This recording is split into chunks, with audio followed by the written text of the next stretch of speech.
Berarti ini anggota TNI sudah berbaur dengan musuh? Ya, Di kubu yang sama? ya, digabung di asal di barak itu, di Padepokan itu. Jujur aja waktu itu sebutannya masih KKO. KKO yang sekarang marinir itu dulu banyak oknumnya yang terlibat golongan PKI itu.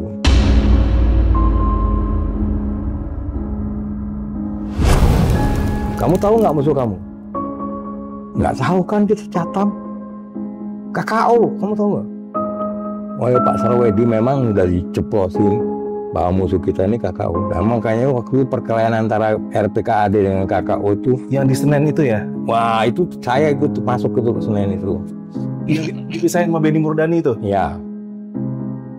Saya Bapak ikut, ada di situ? ada di situ.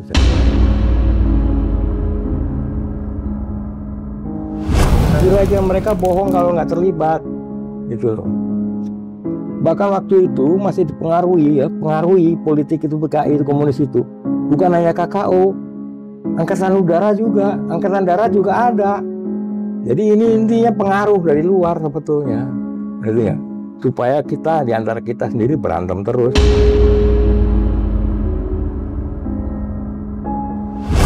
Akhirnya sampai ada yang meninggal saat itu, Pak? Iya, banyak.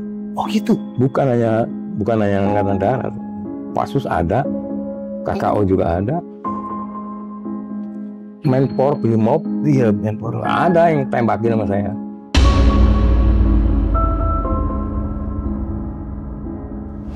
Senayan sana loh. Oh gitu? Ini saya berhenti di depan barisan dia, krek. Ayo, siapa yang ngomong tadi? Satu kompi. Siapa yang buka suara tadi? Ayo, siapa yang bilang Cara Soeharto? Yang itu kakak saya. Ayo. Komandannya, perwiranya juga goblok. Saya masih kopral. Pak Luhut itu ngejar saya. Kas, ada apa nih? Jangan kas. Saya udah tarik senjata, saya udah buka. Magasin saya udah lengkap. Paling nggak 10-20 orang habis kamu kalau sampai ada yang jawab.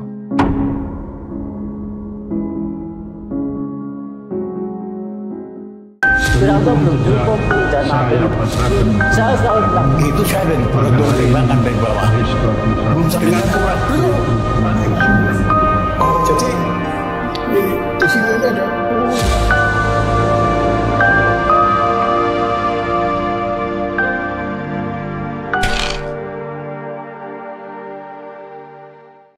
Padahal yang digandeng itu kan 2 orang besar-besar yang pegang tahanan ini. Dibanting saya jadi repek, nggak pikir panjang. Satu-satunya jalan ya saya rata, saya pukul tengkuknya. Kemudian saya tarik rambutnya, pukul lagi, lehernya 3 kali. Bener? Diam sakti, bener.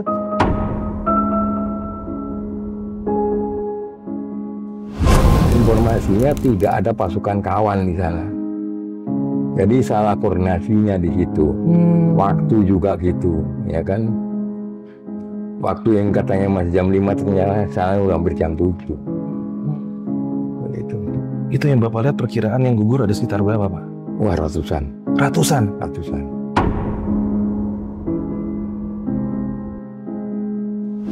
Saya bergerak cepat dan aman. Dan akan saya balaskan teman-teman saya. Mau pulang kemana? Saya mau kemana lagi? Sendirian.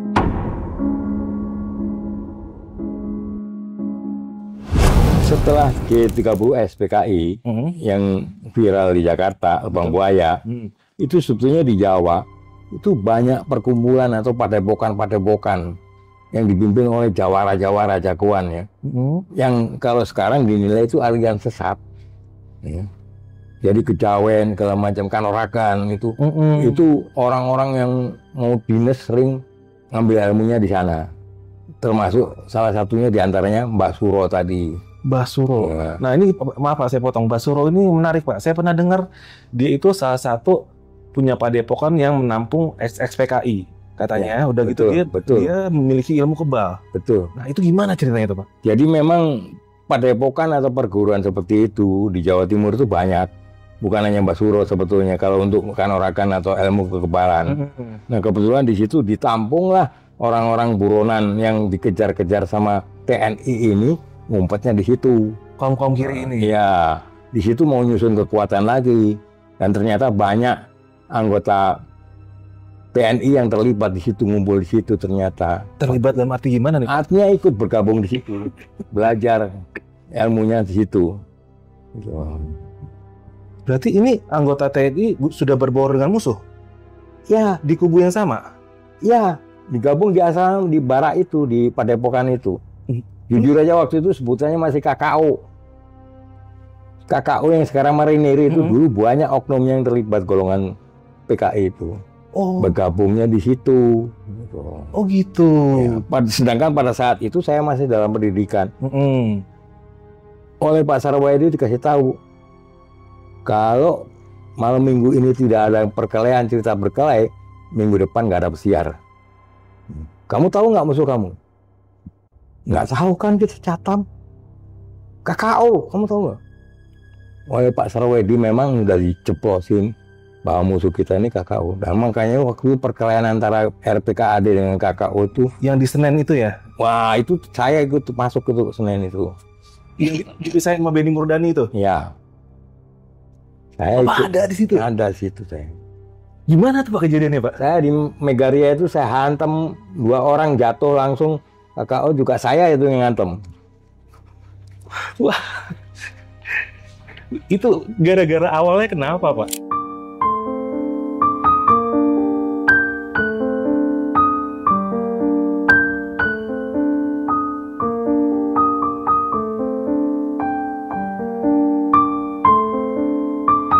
Pasca G30 SPKI, keadaan tidak baik-baik saja. Saling curiga antar matra semakin meruncing karena banyak faktor yang diyakini ada infiltrasi dari Biro Intelijen PKI yang bertujuan mengadu domba, sehingga memicu ketidakstabilan di antara matra ABRI.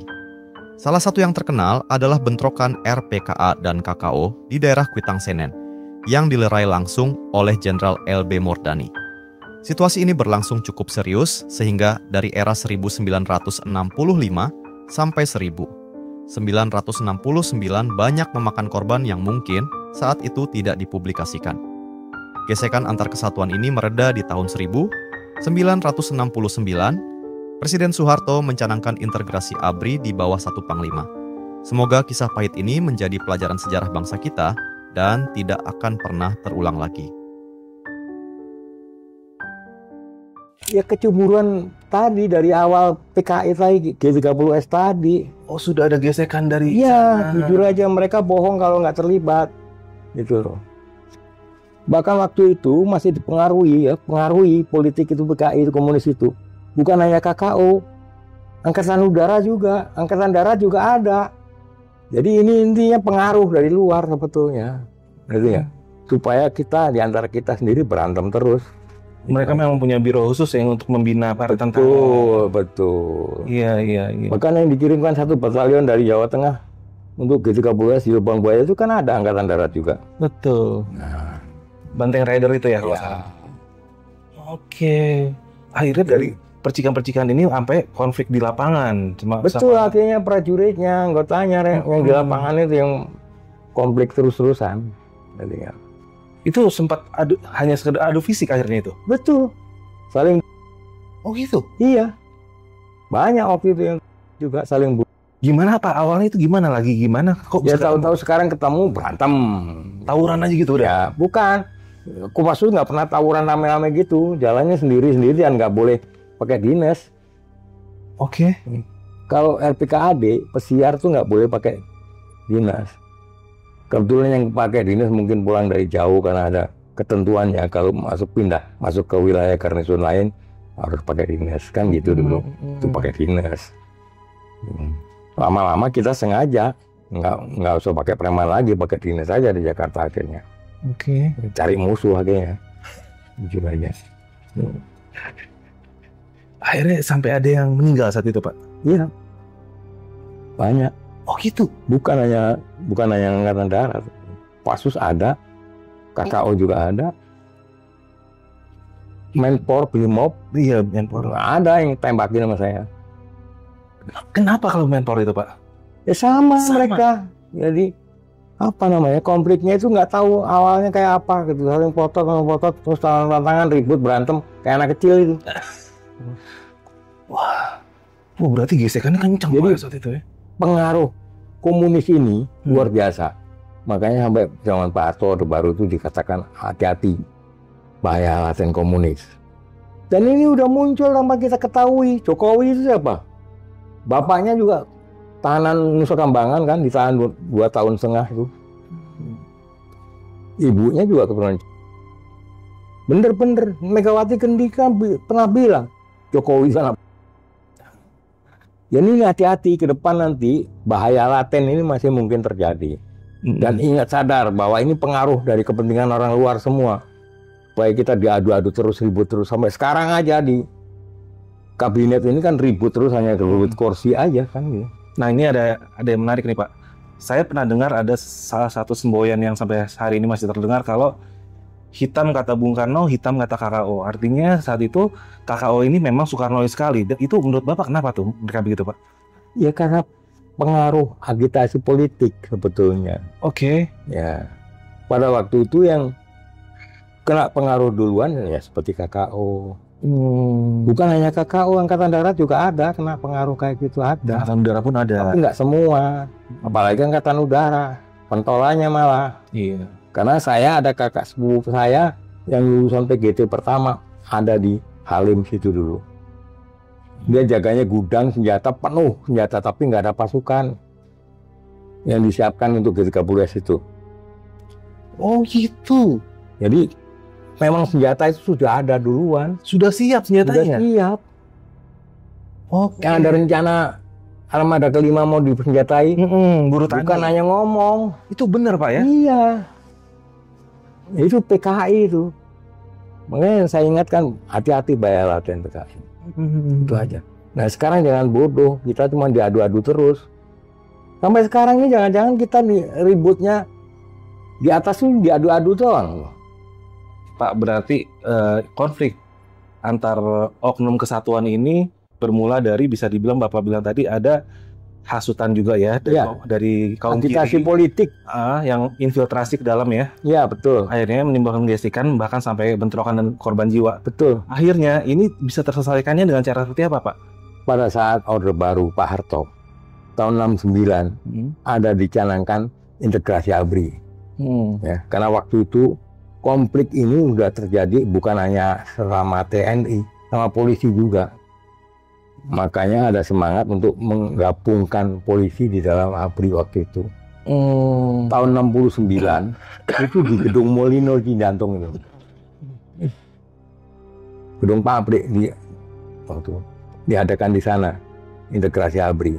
Nah, semangat itu baru disebarkan, aplikasikan, disosialisasikan.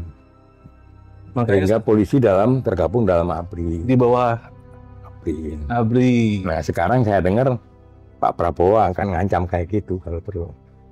Kalau polisi tidak bisa membenahi diri, akan digabungkan di bawah naungan TNI. Cakep. Pak Prabowo. Nah, ya mungkin karena bisik kita juga. Polisi ini amburadul. Bukan polisi dia, kumpulan mafia. Betul. Kasus-kasus polisi dengan rakyat itu udah berapa ribu kali terjadi di mana-mana. Cari-cari kesalahan orang, bukan benerin salahnya orang. Jadi backing cukong ya kan. Tambang ilegal dan macam-macam itu udah jadi rahasia umum Pak ya. Iya udah. Makanya sampai sekarang di lembaga kan sampai dibilang itu partai coklat itu. Saya tadi menyebut itu, Bapak nyebut parcok. Ya karena memang keterlaluan. Terlaluan ya. Netralitas juga udah nggak bener udah sejak 2014. Sejak 2014 ya. Berarti eranya siapa tuh Pak? Era partai coklat lah. Makanya saya nggak mau ikut tergabung. Saya ini tentara, saya ini prajurit. Saya cuma dididik, dilatih, atau itu aja. Jadi masalah politik saya paling nggak suka dulu. Sekarang justru karena kebanyakan partai, ya, ini jadi kacaunya di situ. Antara partai kan berebut kursi, kan berebut kan diadu. Kasarnya kan berantem tuh, kan gitu. Jadi sistem politik ini harus dirubah. Harus dirubah Pak ya. Zaman Bung Karno dulu kan pernah dibubarkan Narhakom kan jadinya. Mm-mm. Zaman Gus Dur DPR sudah bubar. Mm-mm. Kayak TK kan itu. Ini bener karena banyakan partai. Karena saya mungkin prajurit ya. Nggak suka basa-basi, nggak suka politik. Nggak suka ya. Kalau ribut lebih baik berantem daripada ribut mulut. Keren. Ini baru prajurit.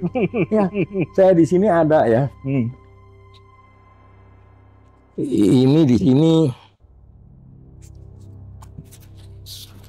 Nah, kalau Muldoko nih. Ini ada nggak Muldoko?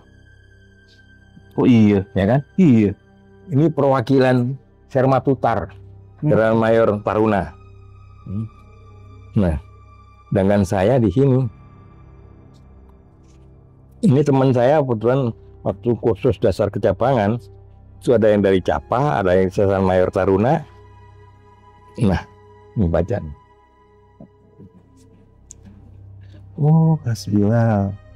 7 Malang. Grup 1 Kopassus Jantung. Bela diri melukis. Oh, ini bapak nih masih muda. Iya. Ih, nanti boleh saya ambil fotonya Pak ya? Boleh. Wah, cakep nih. Wah, tadi itu Muldoko Pak ya? Ya. Hmm. Edi Wibowo kalau dicari sini juga ada. Ini Sermatutar ini waktu Letnan 2-nya begitu lulus ada yang bareng tugas sama saya ke Timur tahun 81 ya. Itu termasuk Nanggala 51. Ada anaknya jenderal itu pada Letnan 2. Waktu itu rombongan saya itu perwira semua tuh. Dipimpin oleh almarhum Marsigit Mojo. Yang pernah jadi danrem di Malang, yang matinya di Malang. Itu perwira semua ikut, termasuk Edi Wibowo apa itu masih letnan, belum punya anak buah tuh. Di pelonconya di timur-timur. Nanggala 51 itu isinya perwira semua. Perwira semua sih. Ini waktu mau nangkep Sanana itu, informasi juga berebut antara satuan tugas saya dengan Prabowo. Ya udah kasih aja udah.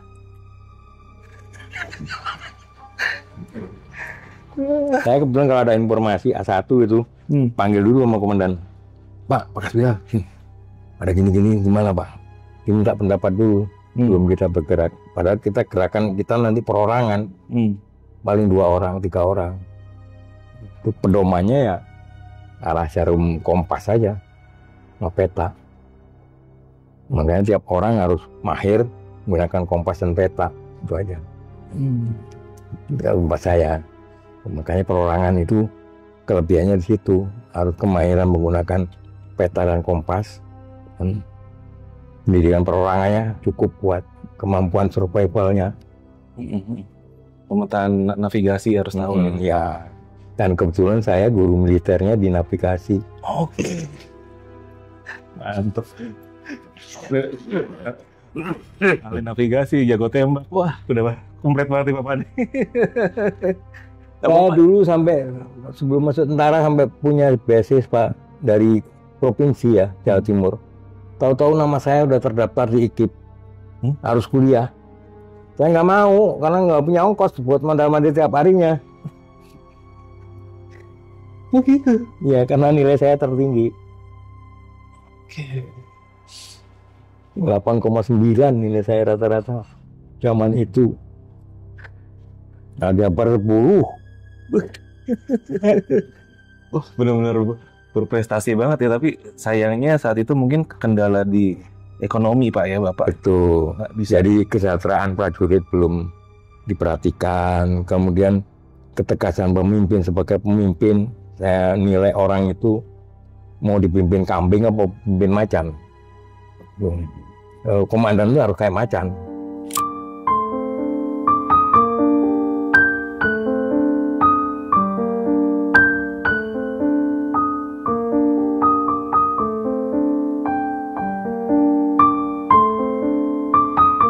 Pak Kasbilal sangat mengagumi beberapa komandan yang dianggapnya mempunyai karakter kuat seperti Pak Luhut, Pak Prabowo, Pak Wismoyo Aris Munandar yang mampu menjadi teladan karena mempunyai karakter yang kuat. Tapi setelah mereka tidak ada, beliau merasakan ada banyak unsur nepotisme yang dirasakan di dalam struktur profesional ABRI yang seharusnya tidak terjadi. Contohnya, ada penugasan ke Belanda yang dari jauh hari beliau tercatat sebagai komandan, sekaligus melatih para prajurit yang merupakan kehormatan bagi seorang tentara, tapi ternyata yang ditugaskan adalah orang lain, tanpa ada kejelasan apapun. Ini sangat menyakitkan baginya karena tugas adalah kehormatan dan harga diri. Kecewa berat saya. Nama saya ke Belanda aja diganti 2 kali saya diganti. Padahal saya yang nyiapin tim itu. Yang latih saya, ngelatih nembak sambil mengemudi saya. Pak Prabowo tuh ninggalin mobil taksi Sri Medali dulu, kuning. Berapa unit itu habis sama saya. Waktu beliau sekolah di luar sama Pak Luhut, mobil taksinya yang ditinggalin buat latihan Dan 81 tuh di jantung, habis sama saya. Kenapa? Gimana? Buat latihan. Di 81 Gultor? Iya. Itu perwira semua, rombongan saya masuk situ semua. Termasuk perwira operasinya, termasuk saya. Perwira operasi itu nggak kerja sendiri. Selalu manggil saya, Kas, gimana nih? Besok kegiatannya apa? Ini Pak, coba. Sekarang kemampuan navigasinya, medan kompas, peta, gimana? Nembak gimana? Nembak pakai perasaan, nembak pakai bidik. Latihan itu kan tuh terus-terusan itu. Dari motor, dari mobil. Gebut-gebutan di lapangan tembak sampai kayak sawah itu lapangan tembak itu. Latihannya kayak gitu tuh. Terus udah rapi, udah siap. Pak Luhut sama Pak Prabowo baru pulang. Nah, saya ditarik ke Serang sama Pak Endro Priyono. Karena di Serang saya harus dapat perwira staf operasi. Perwira intel op saya di Serang. Dan di situ 9 tahun nggak ada yang ganti saya, nggak ada yang sanggup.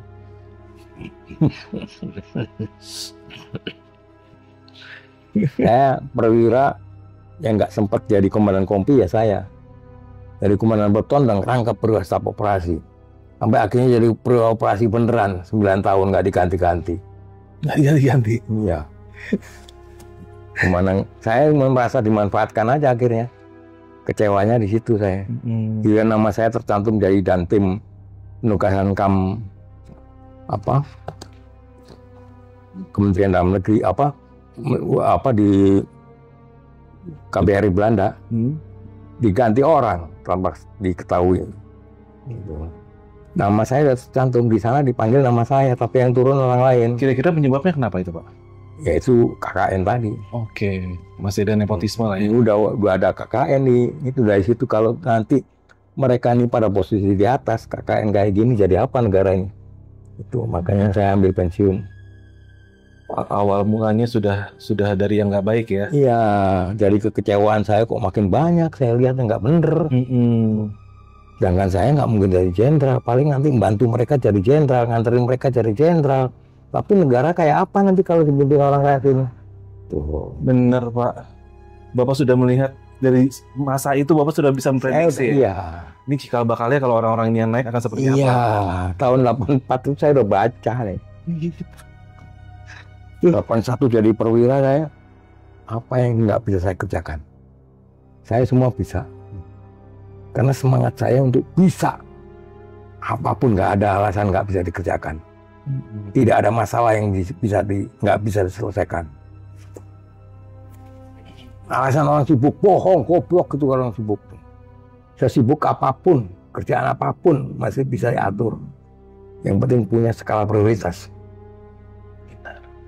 Benar? Benar, Pak. Maaf, saya nggak pernah kuliah, tapi saya tahu skala prioritas. Mana harus didahulukan. Ini penting apa enggak? Kalau nggak penting ya. Benar, Pak. Iya.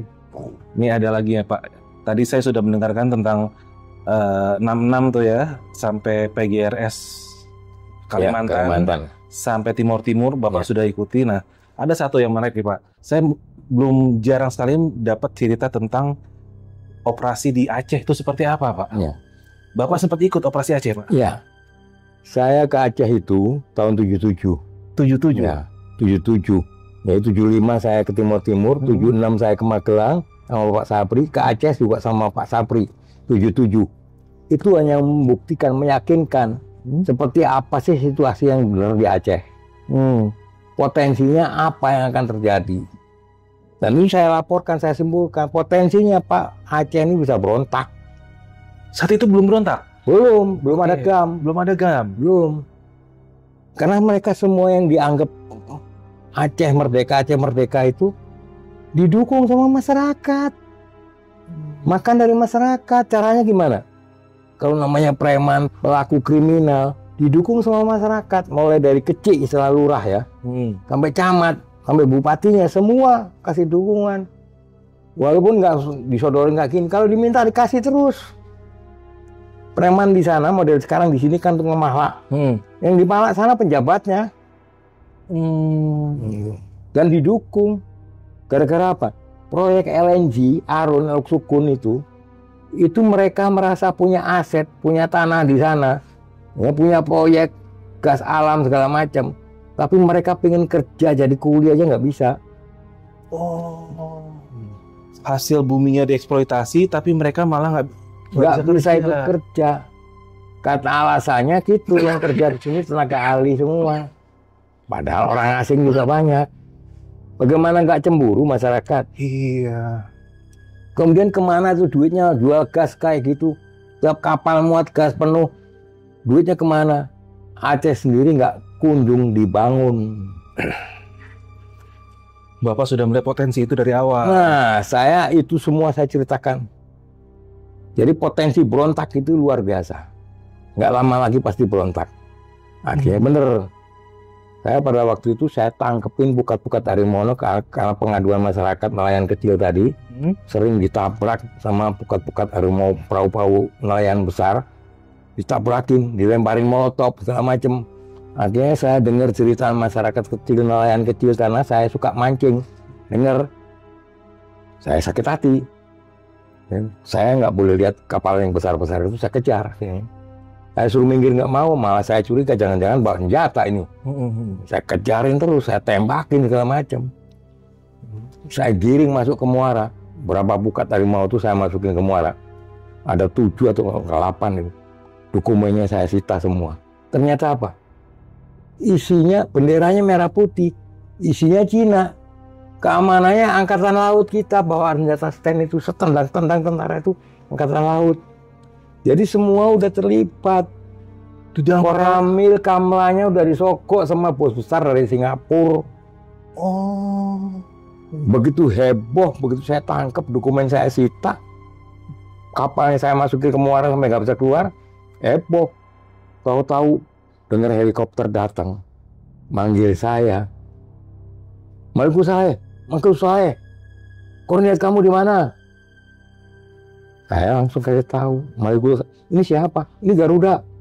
Garuda 1 siapa? Pangkawilahan. Dari Medan turun ke sana. Gara-gara heboh saya tangkepin bukat harimau tadi. Itu ada yang saya tembak-tembakin itu. Gara-gara nggak mau minggir. Di kapal itu berarti ada ABRI-nya juga? Ada. Anggota Angkatan Laut. Yang namanya petugas Kamla itu. Jaga di pantai-pantai itu. Ada yang jadi keamanan itu. Jadi backingnya kalau jaga kemungkinan ribut dengan nelayan kecil. Jadi udah rusak lah. Koramilnya ternyata juga gitu. Terlibat Wilayah itu udah sokokin semua, termasuk kodemnya. Makanya sampai heboh. Begitu Panglima dengar, saya ngumpulin bukat harimau tadi, tahu-tahu helikopter sore datang jemput saya. Terus saya dijemput, dibawa langsung ke ke Banda Aceh. Padahal anak buah saya masih ada ditinggal di kampung situ, Pantor Labu namanya. Tapi saya langsung dijemput ke Banda Aceh. Alasannya apa? Untuk dipersiapkan ujian CAPA. Saya masih seksen 1. Pak Sapri Samsudin itu masih di Aceh Timur. Saya di satu kecamatan Pantor Labu itu cuma berempat. Tapi inisiatif saya sebagai prajurit komando tadi seperti itu. Ini ganggu, bikin keresahan masyarakat, ganggu keterangan masyarakat. Nggak adil, mentang-mentang kapalnya gede, perahu-perahu kecil ditabrak-tabrakin. Itu yang saya nggak terima. Sampai di Banda Aceh sana, Pangwilahan turun, perwira Rindam dikumpulin, bantu ini anak. Nanti ada temannya lagi, 4 orang lagi, disiapkan untuk ujian CAPA. Bantu ya. Itu perwira yang kapten mayor tadi, saya ingat, awas lo nggak bantu gua. Pulpen aja nggak punya saya. Dia nggak isi peluru doang. Bawa ke Banda aja. Langsung dikasih pakaian-pakaian baru-baru semua. Hijau, semua segala macam itu lengkap lah. Baru lagi. Pada waktu berangkatnya saya baju hansip. Sampai di Banda disiapkan untuk ujian CAPA. Begitu saya, tuh, pulpen nggak punya.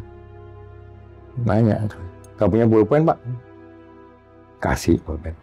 Nggak tanya apa. Bapak ingat nggak pesan Pangwilhan waktu mau take off? Bantu saya untuk ujian CAPA kan? Iya.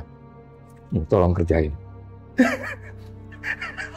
Saya udah tulis nomor ujian, tanda tangan, suruh kerjain sama pengawasnya, yang kapten mayor tadi. Akhirnya saya lulus terbaik. Tes fisik dan psikotesnya memang bagus. Tapi akademiknya dari mana saya belajar, referensinya dari mana? Udah di hutan hampir setahun. Ya suruh ngerjain pengawasnya. Nah itu kan konyolnya saya. Teman saya 5 orang di belakang saya ngikut nih. Ngapain? Udah sodorin, biar dia kerjain.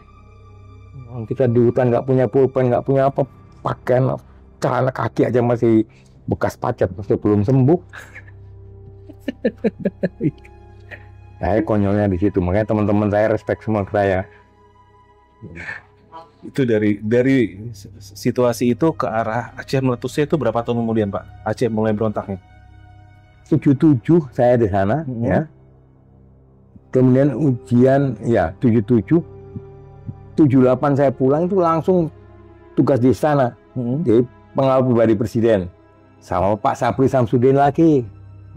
Pas jadi pengawal presiden baru 10 bulan dipanggil berangkat sekolah perwira. Jadi 78 saya berangkat perwira 78 79. Bener-bener nggak berhenti saya di basis, paling sebulan 2 bulan berangkat tugas lagi, berangkat lagi. Ke Timur juga 3 kali kayak gitu lagi aja. Makanya saya ambil pensiun dini aja lah. Kalau di Aceh itu sendiri gimana Pak? Situasi pertempurannya dibandingin Timur bedanya apa Pak? Kalau di Aceh itu sebetulnya bukan perang ya. Jadi kemungkinan potensi berontaknya itu yang dicurigai oleh pemerintah. Karena kecemburuan mereka terhadap proyek-proyek aset mereka, ya. Seperti proyek LNG itu kan, itu kan di wilayah Aceh.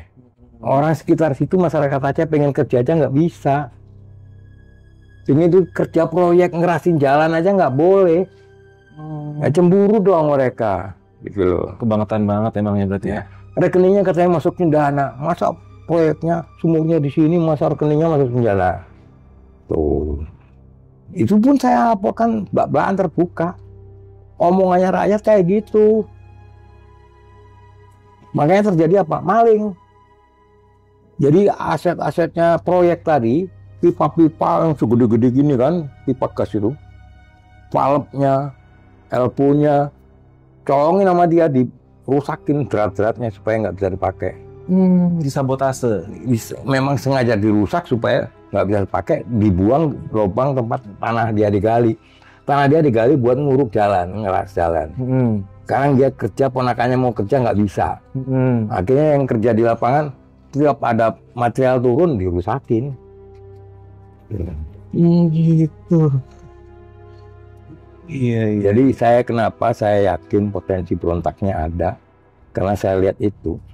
Kenapa masyarakat berani kayak gitu? Nggak ada polisi kok. Oh gitu. Nggak ada polisi. Polisi ya duduk di pos aja udah.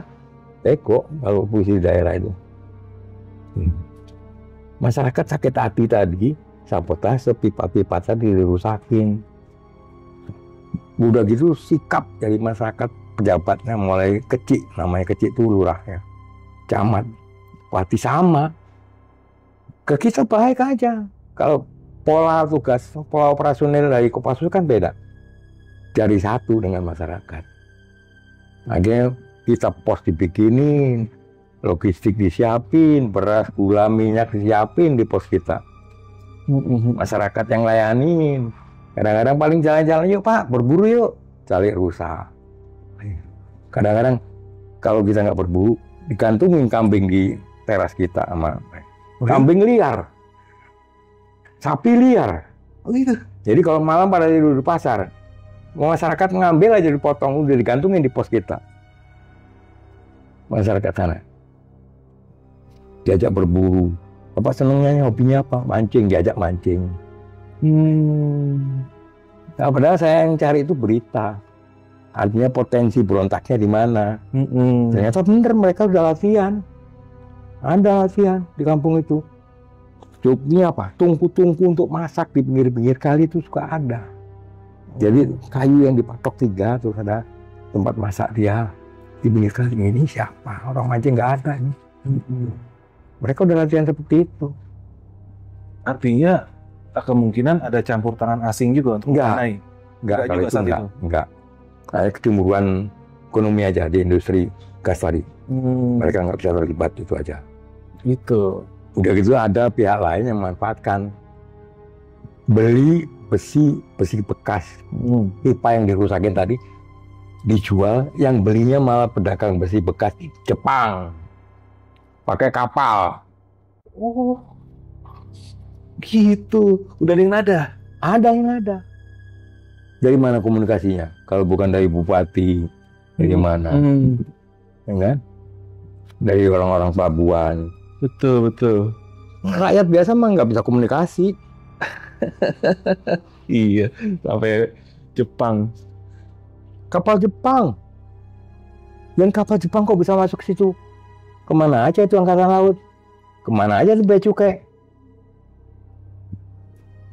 Kalau mau berontak pada saat itu udah bisa. Senapan, senjata api misalnya keluar satu kapal juga nggak bisa didetect. Iya. Saya laporkan apa adanya, ngomong kayak gini, saya gamblang aja ngomong, ceplos saja. Ya udah kalau gitu nanti biar yang lain urusin. Tugas saya maksudnya. Begitu pulang saya malah jadi pengawal pribadi presiden. Saya di Cendana juga di istana itu saya nggak boleh cukur lagi. Saya tugas saya advan terus, duluan terus, mengolah data informasi di tempat objek nanti seperti apa. Duluan. Jadi saya boleh pakai baju gembel juga boleh. Karena orangnya gini, belak-belakan aja saya. Tentara tulen.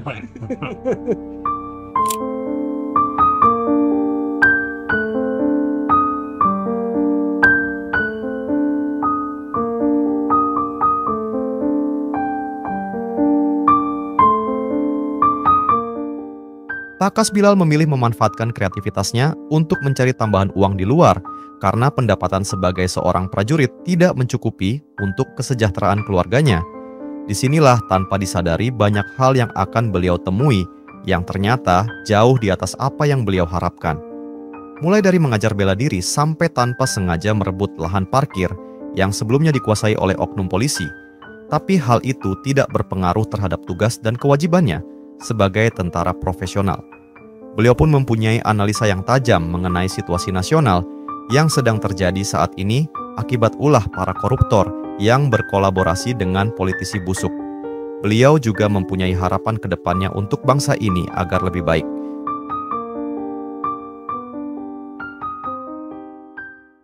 Bapak nih kalau saya lihat kan emang prajurit tulen ya, artinya ngomongnya A ya A, hitam ya hitam gitu. Ya. Orangnya belak-belakan gitu. Pasti zaman Bapak saat menjadi prajurit ini banyak sekali kisahnya nih Pak nih di lapangan nih. Ceritanya panjang, kalau diceritain nggak habis-habis nih ngobrol sama saya nih. Saya di satuan dinas, karena saya ceritakan mulai dari Catam, saya dikasih kesempatan lebih untuk belajar dari mimpin pasukan segala macam, punya kemampuan bela diri lebih duluan, kemampuan nembak lebih duluan, ya. Tapi komandan saya pada nggak tahu kalau saya di luar itu bajingan. Tuh. Bajingan gimana Ya. Pak? Saya dapat dispensasi ngelatih untuk tidak apel siang bebas. Saya manfaatkan di luar dong ngelatih.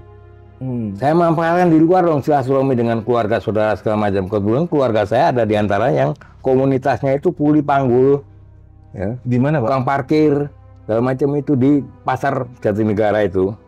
Jadi kuli pasar, centeng keamanan pasar. Oke. Waktu itu sebelum Ali Sadikin nggak ada, parkir Jaya itu nggak ada. Ya. parkir apa itu dikoordinir, saya pimpin. Oke.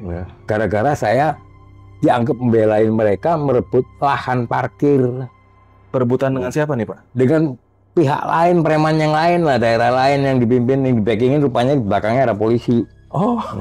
Nah, terus, Pak? Kemudian saya tata parkir, saya kasih seragam, saya kasih aturan disiplin, saya kasih sanksi kalau dia ngelanggar. Terus zaman Ali Sadikin diambil jadi parkir jaya. Karena gubernur yang mau ngambil, saya kasih.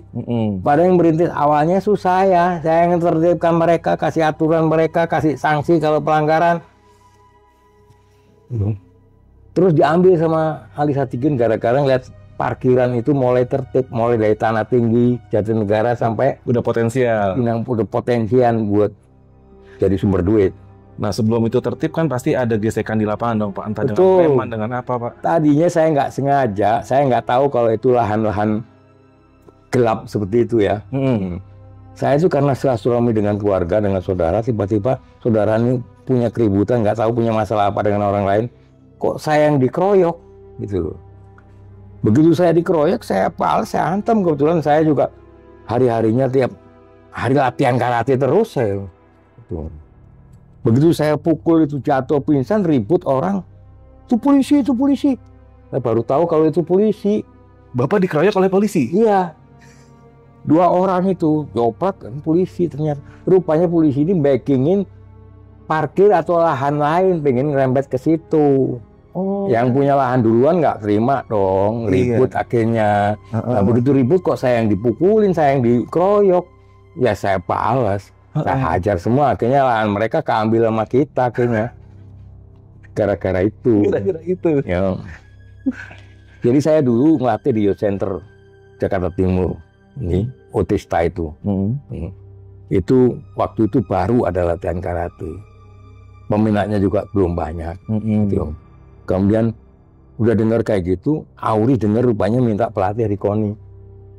Yang dari ABRI, nggak ada yang ABRI yang latihan karate baru waktu itu, baru RPKD, baru Kopasanda itu waktu itu. Akhirnya saya diminta ngelatih di Halim, di gedung eskadron itu. Saya berdua sama Kopral itu tenaga kesehatan lagi tempat saya tuh, Kopral Parti. Kemudian dengan saya ngelatih di Halim. Anak didik saya di Halim itu, Auri pilot-pilot baru itu, perwira-perwira baru itu. Sampai pernah ada yang jadi komandan jenderal Kopasgat itu, pernah latihan karate, saya latih itu. Sarcapnya kebetulan bareng saya. Iya. Jadi saya kenal banget itu. Ceritanya kayak gitu, preman. Di luar apapun kegiatan saya jaga. Jangan sampai mengaruhi dinas saya. Komandan saya tahunya saya ini prajurit terbaik. Prajurit teladan. Karena saya itu punya predikat itu yang saya jaga prestasi saya untuk kebetulan jenjang karir saya supaya ke depan lebih lancar. Benar. Ya.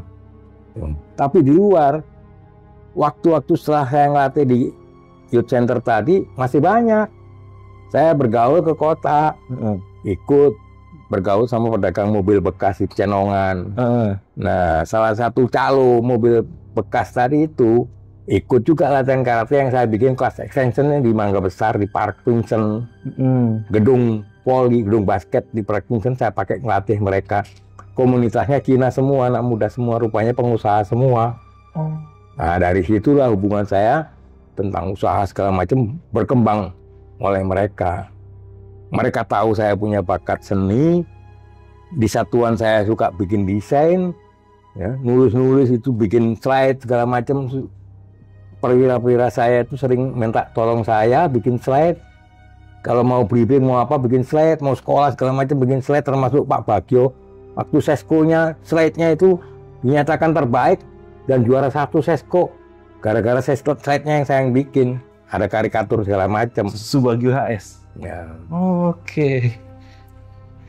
Jadi saya itu karena bakat seni tadi, tapi nakal, tapi saya batasi. Di dinas militer kayak gini, nggak boleh diganggu. Di luar mau jungkir balik, komandan saya nggak boleh tahu. Mereka nggak tahu kalau saya di luar itu sudah dari direktur produksi kaset Indosmart Sakti itu dulu. Awalnya itu industri rumahan, industri gelap. kaset pita Indosmart Sakti. Iya. Saya direktur produksi awalnya. Kemudian saya minta jangan direktur produksi lah. Saya nggak bisa monitor tiap hari karena saya harus dinas di tentara. Akhirnya dari direktur umum. Direktur umum PT Indosmart Sakti. Billboard, iya. Direkturnya tentara bajingan ini. Mantap. Wah, berarti Bapak memang punya potensi di luar tentara juga bener-bener. Ada, dan buktinya apa? Itu kalau mobil di Pecenongan, karena dia pengen maju, pengen berubah, saya kasih inovasi, harus punya showroom. Baru 1 tahun, nggak betah showroom, udah nggak muat ini mobil gimana. Kamu mau hebat lagi, bikin showroom sana di Gajah Mada. Baru ada namanya Gajah Mada Record. Itu semua ide dan inovasi saya. Karena dia ikut latihan karate, suka telat ngurusin dagangan. Datang-datang ngomongin parkir mobil, nggak ada tempat parkir. Kamu latihan karate mau apa kan gitu. Terus buka showroom itu, Gajah Mada Record, Gajah Mada Motor. Udah jadi pedagang mobil, dua sukses, pengen buka rekaman karena dia tahu saya di Indosmart Sakti itu memimpin produksi. Tak pandu lah. Studionya masih nyewa tempat di Pluit. Artisnya ngambil di Monas. Malam minggu dangdut di Monas itu cariin penyanyi-penyanyi Pantura itu. Terus kenal sama Edi Sud. Adik Arya Tawari. Ya. Kenal sama Edi Sud. Anak buahku ini sama terpengaruh sama penyanyi latar. Di Ciamis sana ke Tasik sana kawin bareng sama Edi Sud, kabur. Oh, dia sama Ice Trisnawati ya maksudnya. Ya, artinya usahanya ditinggal berantakan gara-gara usahanya juga digangguin sama cicitnya terus. Pengen ikut bergaung tuh. Pusing gua. Gua mobil dia ikut-ikutan si nenek itu katanya. Sekarang rekaman dia ikut-ikutan mau ambil. Kabur aja. Kabur gimana? Dia nggak ngomong kawin. Ya. Dia ngawin sama penyanyi latar itu, dangdut itu ke bareng-barengnya di shoot itu. Kok kamu. Jadi saya tahu kurang ajarnya di luar nggak ada yang tahu komandan saya.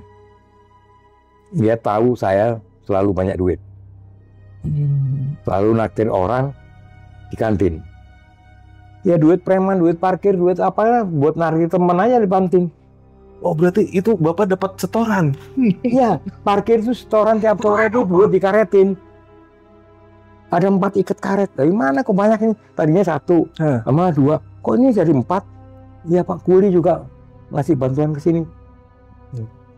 Jadi saya tiap sore itu dapat 4 karet. Duit itu. Akhirnya buat apa itu duitnya, Pak? Buat naksir temen aja, saya nggak kasih anak istri nggak. Duit panas. Ya. Iya. Duit makro nggak jelas ini kan gitu kan. Saya pakai naksir aja teman-teman di kantin. Yang saya kasih ke istri, ke keluarga waktu itu yang dari Indosmart, dari Gajah Mada Record karena saya kerja pakai otak. Tuh. Yang setoran dari preman, tukang copet segala macam itu udah kasih. Berarti Bapak bener-bener saat itu bisa dibilang di dunia hitam pun punya nama ya? Punya. Saya kalau ada orang kehilangan dompet dari Senen, dari dulu kan lapangan Banteng, sampai Cawang. Ya. Kalau sepanjang bis itu yang dari Banteng ke Cawang, kapan hilangnya, ya, jam berapa, pasti ketahuan sama saya. Pasti kembali itu. Bisa dilacak? Udah ada yang bukti kembali. Begitu ada orang di jantung dompetnya hilang, di mana? Di bis ini PPD waktu itu kan. Kapan? Kemarin jam 3. Besoknya diam-diam saya tanya. Tolong kemarin ada yang copetan dari Senen ke arah Cawang, Cililitan. Di mana? Pokoknya di bis ini. Jam sekian. Sore pada ketawa-ketawa. Pak, ini ya? Apa itu? Katanya ada yang kehilangan dompet. Tuh, tahu-tahu dompetnya nyerahin. Jadi lengkap, kehidupan saya lengkap. Yang tadinya nggak tahu dunia hitam jadi tahu. Iya, luar biasa, Pak. Saya kasih inovasi, ya. Bidang seni juga hidup. Bahkan saya pernah nongkrong di Ancol karena dapat hadiah gratis, melukis bebas. Saya dapat counter itu 3 kali 6 meter, harusnya 3 kali 3. Ya, saya dapat 2 konter, tapi suruh bawa semua karya lukis saya dari Serang, dari mana kumpulin. Saya ada lukisan yang disimpan di koleksi sama keluarganya Pak Ismoyar Vandar almarhum. Yang lukisan karya anggota itu lukisan saya.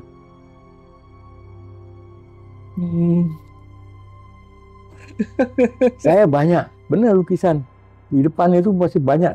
Sekarang gara-gara apa? Ada pengaruh tentang agama ya, tentang keyakinan. Bang lukisan gini-gini nggak boleh kan, berhenti akhirnya. Memang melukis yang makhluk hidup ya. Ya, Betul. ini terutama. Alhamdulillah saya ketemu Bunda ini, banyak yang nasihatin saya, doain saya, Amin, amin. merawat saya. Amin, amin. Saya sebelum ketemu Bunda ini jujur aja udah putus asa. Buat apa lagi saya hidup ini? Apa yang belum saya kerjakan? Ngabdi ke negara sebagai prajurit juga sudah. Memberikan manfaat ke orang udah banyak yang berhasil. Saya sampai bikin, ada teman pengacara, iparnya Farhad Abbas tuh. Ada namanya Hebron Lubuk almarhum. Sini pernah dengar nggak Hebron Lubuk? Nggak. Bapaknya dulu jaksa tinggi di sini. Oh gitu. Sampai saya punya rumah dulu di Banjarwijaya itu. Itu teman gaul, teman gadang saya. Tadinya latar belakangnya juga preman Pasar Anyar. Saya bilang, goblok kamu jadi pengacara. Loh Pak, kok ngomong gitu kenapa? Ya kamu goblok. Teman-teman kamu preman di pasar, kamu datang sini kamu kasih duit. Itu nggak didik itu. Bawa map kasih duit. Bukan cariin peluang kerja. Kerjaan apa Pak? Bantu saya juga nggak bisa. Ya kamu juga di rumah aja nggak ngapa-ngapain. Nggak kreatif kamu ya Bang. Katanya lowernya Lipo. Katanya lowernya Angkasa Pura. Coba dong minta bidang kerjaannya. Kerjaan apa Pak? Saya kan bukan kontraktor kayak gini. Nah, sekarang lagi gobloknya kamu sekolahnya dulu apa sih? Jual jasa keamanan. Oh, jadi bikin satpam ya Pak? Iya, goblok. Sampai bikin perusahaan satpam. Oh, gas kurikor jadinya. Ya, itu inovasi saya gara-gara teman gaul saya pengacara yang goblok tadi itu. Udah dibantu sampai jadi perusahaan gede malah katanya nyantet dia saya. Hah? Saya cuma minta usulin karyawan satpam namanya, jangan dipakai samain nama apa UMR-nya orang pabrik dong. Gitu. Ya kan? Iya. Bener nggak? Resikonya juga beda. Resikonya bebannya berat, saya didik mereka itu kayak tentara. Nih. Ini satu bukti bahwa saya dulu membuat perusahaan satpam itu. PT Garda Benteng Satria Indonesia. Dulu hebat itu. BTC Serpong itu mulai gali pondasi, saya ngamankan sama Metropolis ini. Jawa. Tim suksesnya Wahidin jadi wali kota, saya yang gerakan yang anak-anak preman yang kumpulin sama saya.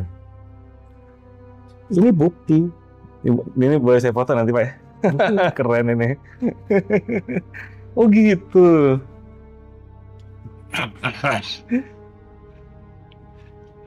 Saya senang hari ini saya punya kesempatan ngobrol. Cara saya banyak karena dulu memang kerjaan saya bicara di forum, di kelas. Saya guru militer, saya ngajar taktik, ngajar doktrin, ngajar aplikasi. Di lapangan saya kerjaan teriak-teriak, kasih komando 400 orang di lapangan itu untuk latihan karir. Hidang tarik, kret.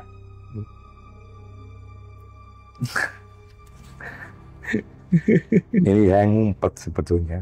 Beruntung Anda ketemu saya ngumpet ini. Nyarinya juga susah Pak. Ya sekarang kalau ketemu orang kayak saya ada kayak gini nih, ya kan? Anda kan baru percaya. Ini loh komandan security pertama saya. Yang desain logonya saya. Emang Bapak ada bakat di bidang seni sih Pak. Ya. Jadi untuk Itu desain logonya saya. Iya. Indosmart Sakti dulu desain logonya saya juga. Oke. Nah, dengar-dengar masalah ini Pak. Bapak kalau nggak salah juga sebagai kan ininya slogannya Kopassus itu berani, benar, Berhasil. berhasil. Berani, benar, dan berhasil. Apa bener itu Bapak yang bikin slogan nih? Pertama saya bikin di kaos. Kemudian Pak Ismoyo nih, siapa nih Kas mungkin? Saya Pak. Bener juga ya. Ini kalau gitu kita pakai ini motor nih. Ya sudah ada kan Pak. Silakan aja Pak. Wismoyo Arsmunanda melihat itu dan suka. Iya langsung suka, langsung respect itu dipakai. Sampai sekarang moto di Kopassus itu ada berani, benar, dan berhasil. Itu warisan saya itu sama pisau komando monumen semen itu. Nah buat yang nonton nih, ini pengetahuan nih ya. Ternyata moto slogan Kopassus itu dari Bapak Kas Bilal. Ini saya baru Berani, tahu, Pak. benar, dan berhasil. Berani, benar, dan berhasil. Bahkan sampai Pisau komando. Pisau komando yang di depan Cijantung itu ya. Ya. Saya dulu setiap ada acara besar di satuan, saya selalu dari dekorator. Setiap kalau mau acara dirapatkan ditanya berapa biayanya Kas? Berapa aja lah Pak. Loh kok? Sebutin dong. 1 juta kayak 2 juta gitu. Ya udah 3 juta deh Pak. Kamu yakin? Bener. Tanaman saya pinjam di warga. Modal truk aja saya kasih uang rokok. Kamu pinjemin, kasih lakban, kasih nama orang yang punya pot ini, tempelin di situ. Kumpulin di sini di ruang gedung olahraga GOR. Saya kumpulin, ya tumpuk aja. Gak ada tukang becak segala macam. Ini kasih makan nasi padang. Tolong angkat itu eceng gondok yang di rawa itu, sama yang kayak kubis-kubis kiambang itu ya kan, warna bludru itu. Tarik pakai bambu ini, pakai tali, tarik minggir, angkut buat sini. Jadi pot-pot itu saya uruk eceng gondok sama yang kubis-kubisan tadi. Pernah ada acara besar, ada artis ibu kota. Pak, dekoratornya siapa nih? Nanya ke saya lagi. Ada Pak, anggota. Wah hebat ini ya dekorasinya. Ada taman di panggung kayak gini, depannya ada kolamnya, air mancur, ada ikannya lagi. Padahal saya yang bikin itu. Modalnya plastik sama pompa air. Saya bikin sirkulasi ke situ-situ juga airnya. Tapi alami. Ada saung-saungan, ada gambar orang mancing, ada ikannya hidup. Jadi orang bukan nonton artis, nonton kolam aja. Sekarang rupanya udah nular. Tiap ada acara kayak gitu, ada dekorasi seperti itu, dan nular. Dulu tahun 81, 82 saya bikin ini. Tiap lomba Garnison selalu juara 1. Sampai Kopassus itu nggak boleh ikut lomba lagi karena selalu juara 1. Dan saya selalu terlibat. Mulai dari Pak Sudrajat, Pak Luhut, Binsar Panjaitan, Pak Sapri. Pak Luhut itu tahu persis saya mau tembak Kopasgat 1 kompi itu pernah tahu persis. Kenapa itu Pak? Gara-gara saya jalan dihitung. Tuh, Pak, tuh, Pak, tuh, Pak. Kalau kurang ajar, saya mau ke toilet, dihitung langkah saya. Wah, ini Tentara Soeharto nih, Tentara Soeharto. Di Senayan sana loh. Ngomong gitu? Hitungnya saya berhenti di depan barisan dia. Krek. Ayo, siapa yang ngomong tadi? 1 kompi. Siapa yang buka suara tadi? Ayo, siapa yang bilang Tentara Soeharto? Yang hitung langkah saya. Ayo. Komandannya, perwiranya juga goblok. Saya masih kopral. Pak Luhut itu ngejar saya. Kas, ada apa nih? Jangan kas. Saya udah tarik senjata, saya udah buka. Magasin saya udah lengkap. Paling nggak 10-20 orang habis kamu kalau sampai ada yang jawab. Saya pernah kayak gitu, kelakuan saya luar biasa dulu. Bener. Pak Luhut itu tahu. Makanya dia bilang ke saya waktu reuni ini, orang hebat. Mau teriak-teriak lagi. Ini Kas Bilal nih. Siapa yang nyari-cari saya? Nih orang hebat nih. Itu di forum, di orang rame, di gedung olahraga, acara reuni. Beliau tuh teriak-teriak kayak gitu. Karena saya sebetulnya udah ngumpat.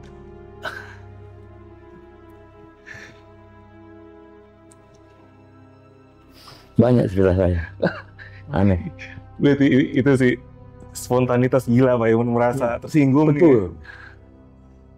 Berhenti, saya sengaja berhenti. Tadinya lewat belakang pastikan dia. Saya akhirnya pulangnya habis ke toilet itu lewat depan dia, langsung berhenti depan barisan. Kretek. Ayo, siapa yang ngomong tadi ngitung langkah saya? Hitung lagi. Diam semua. Senjata kan disandang. Bergerak ada yang ngambil senjata ya, pasti berepet sama saya. Orang pasukan rapat tuh. Dan itu berarti masih panas-panasnya 65 Pak. Abis Ya, SPKI ya. masih pengaruh. Itu yang saya yakini AURI itu terlibat berat. Nggak mungkin mereka nggak tahu Pak ya. Karena itu lubang buaya Mereka kan wilayah pokoknya mereka. sentimen aja. Ini nggak semua tahu tapi mungkin ya sadar lah. Orang panglimanya sendiri yang fasilitasi Halim dan lubang buaya. Iya, namanya kan depan hidungnya ya. Itu senjata banyak, nggak ada pasukannya. Ayo. AK-47 itu banyak baru di gudang AURI itu. Pasukannya nggak ada. Pasukannya kan ditugaskan jaga gudang itu nggak pakai senjata. Kakak sepupu saya itu kalau pulang bawa jerigen, 2 jerigen. Itu tiap hari.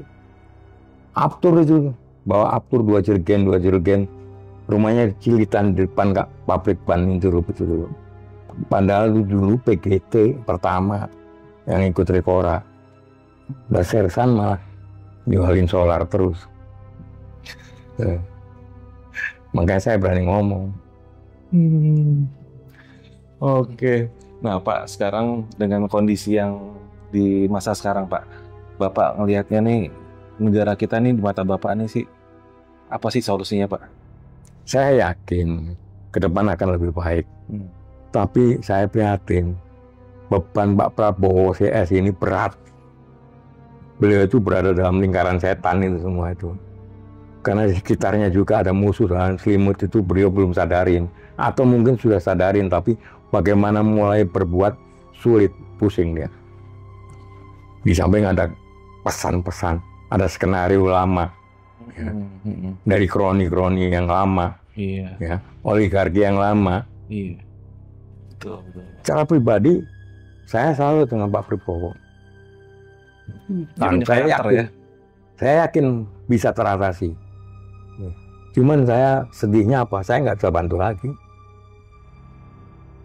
Yang tadi, yang salah satu saran saya atau keinginan saya, kembali ke Undang-Undang Dasar 45. Kemudian sadar bahwa ini atas pengaruh dari luar. Solusinya gimana? Persatuan. Persatuan di mana? Di Pancasila ada. Kembali ke Undang-Undang Dasar pasal 33 ada. Ya kan? Kemudian tegakkan lagi aturan atau undang-undang. Terus jatuhkan sanksi sekeras mungkin dari setiap pelanggaran. Banyak. Iya. Ya mungkin memang apa ya? Untuk mengatasi kesemrautan di era ini mungkin memang butuh pemimpin yang keras Pak ya, yang militer. Karena kalau kita ngelihat di 10 tahun belakangan ini kan Pak, oligarki merajalela Pak. Ya. Tadinya juga kan saya kira Pak Prabowo ambil kebijakan bentuk kabinet seperti ini. Itu adalah salah satu teknik untuk menyaring mereka. Biar mereka berantem sendiri. Sekarang udah mulai nih. Udah mulai comot-comot masalah OTT lah. Masalah koruptor lah. Tom Lembong. Nah ini merembet ini Tom Lembong. Itu bumerang itu. Iya. Bener. Jadi bumerang ini sekarang. Pak Prabowo tinggal nonton. Ayo, kamu bisa nggak atasi? Kalau nggak bisa kamu Pak masukin ke kandang TNI kamu. Penegak hukumnya polisi, kehakiman, jaksaan, mana? Mereka yang harusnya tahu. Mereka tahu tapi nggak berani berbuat. Biar mereka berantem dulu. Ayo, berani nggak kamu? Bisa nggak kamu? Makanya tak kasih batas waktu. Kalau nggak bisa beresin kamu sendiri, kandangin ke TNI kamu. Itu salah satu teknik. Mau nggak mau pakai cara kayak gitu. Harus gitu Pak ya? Iya, nanti disinggung dulu. Kalau Tom Lembong kena, yang lainnya dong. Kena nanti bangsa. Pasti kena Pak, karena yang ngambil kebijakan lebih parah dari Tom Lembong ini masih ada lagi Pak. Ya, Erlangganya kena, nanti terukap. 9 naga di belakangnya siapa? Solusinya gimana? Tegas, kembalikan ke Undang-Undang Dasar 45, pasal 33 terutama, ya, tanah, air dan isinya untuk kesejahteraan rakyat. Itu. Kemudian batasi masalah agraria, batasi kepemilikan lahan, tidak boleh lebih dari 5 hektar. Selebihnya diambil buat negara. Tapi Erick Thohirnya harus diganti. Gitu Pak ya. Ya, Erick Thohir harus diganti dulu. Karena itu ini sandranya Jokowi. Ya. Erlangga sandranya, Anwar Utsman sama. Semua sandra semua. Jangan-jangan ikut termasuk Prabowo nanti kepemilikan lahan sawit. Ikut Luhut juga kena. Baru saya mau ngomong Pak, kalau reformasi agraria itu Prabowo. Makanya dari dulu saya nggak mau ikut. Gitu. Ya, karena saya udah baca seperti sekarang ini. Bayangin aja tahun 84, 85 saya udah duga bakalan kayak gini. Kalau udah menyangkut undang-undang agraria, kena semua itu. Orang semua menteri punya asetnya di mana-mana, punya tanah di mana-mana. Lapor kekayaannya nggak semua bener. Ayo, termasuk Puan Maharani kena tuh nanti kena sogol 500 M ini. Setengah T. KTP. KTP ya. Kena semua. Tapi sudah saling sandera sih Pak. Iya. Udah, akhirnya kesepakatan di bawah meja semuanya Pak. Sekarang kita lihat aja. Sekarang boleh disembunyikan di bawah meja, tapi pasti keungkap. Ya. Sepintar apapun nyimpan barang yang busuk pasti bau juga. Pasti. Cuma tinggal tunggu waktu aja. Saya pesan buat generasi yang sekarang dan akan datang, sadar bahwa apapun yang terjadi, polemik yang terjadi, krisis di segala aspek kehidupan sekarang ini hanya karena pengaruh kepentingan luar. Ya. Pengaruh dari migrasi mereka yang bukan orang Nusantara, bukan orang Indonesia. Dari dulu sudah dikasih tanda. Ya. Makanya sampai Gajah Mada punya semangat ya, untuk mempersatukan Nusantara yang akhirnya jadi Indonesia merdeka yang diperjuangkan oleh pejuang-pejuang kemerdekaan itu. Dan kemudian diberikan pedoman Pancasila di situ. Persatuan. Sadar bahwa sekarang ini kalian ini masih diadu-adu terus dengan kepentingan masing-masing. Semakin banyak pihak yang punya kepentingan akan semakin rame pertikaian ini. Makin banyak partai ya akan kisruh terus. Saya nggak tahu gimana caranya. Tapi saya cuma ingatkan bahwa ini upaya luar. Senang kalau ngelihat kita berantem sama kita. Itu aja. Itu hindari. Pegang kembali pedoman Pancasila itu. Persatuan Indonesia. Luar biasa. Kita nggak akan bisa berubah kalau kita nggak bersatu. Berantem terus, berebut kepentingan, kursi, jabatan, uang, kekuasaan. Itu aja saya rasa. Perhatikan, persatuan lagi. Oke, luar biasa ya. Ini kisah Pak Bilal ini kita udah mendengarkan dari awal bagaimana perjuangan beliau dari mulai masuk ke tentara, dari pertempuran sampai dengan analisa beliau kapan akan meletusnya Aceh, sampai hari ini pun beliau masih tetap bisa menganalisa dengan apa yang terjadi ke depannya. Mudah-mudahan apa yang disampaikan dengan Pak Hasbilal ini bisa menjadi bahan pertimbangan kita sebagai generasi muda. Dan sebelumnya Pak Hasbilal, saya dari tim Jelajah Malam mau ngucapin terima kasih banyak karena Bapak sudah mau bercerita di kita, sudah mau berbagi, dan apa yang Bapak ceritakan tadi yang nggak bisa kita dapetin di buku sejarah Pak. Alhamdulillah Bapak udah membagi. Salah satu cara mengaruhi kita, ngerusak kita itu hapuskan pelajaran sejarah. Seperti itu. Betul. Itu dihilangkan supaya kita nggak ingat sejarah lama. Betul. Betul, Pak. Pelajaran sejarah dihilangkan supaya anak-anak kita nggak tahu. Nggak tahu. Kayak apa dulu nih Gestapo. Betul. Nonton film G30S saja nggak boleh. Betul. Tuh, denger lu kan. Kenapa gue bikin konten dengan segmen sejarah. Supaya anak cucu gue nanti nggak akan lupa apa yang pernah terjadi di kita, jangan sampai ulang lagi. Kurang lebih ya maksudnya gue sama dengan Pak Algil. Persatuan ya. Ya. Oke deh kalau gitu. Kita undur diri dulu Pak ya. Oke. Aku udah capek pakai baret juga. Saya ambil dari Jelajah Malam dan Pak Hasbilal ya. Kita tutup dulu Pak ya. Sampai jumpa di episode selanjutnya. Assalamualaikum warahmatullahi wabarakatuh. Waalaikumsalam.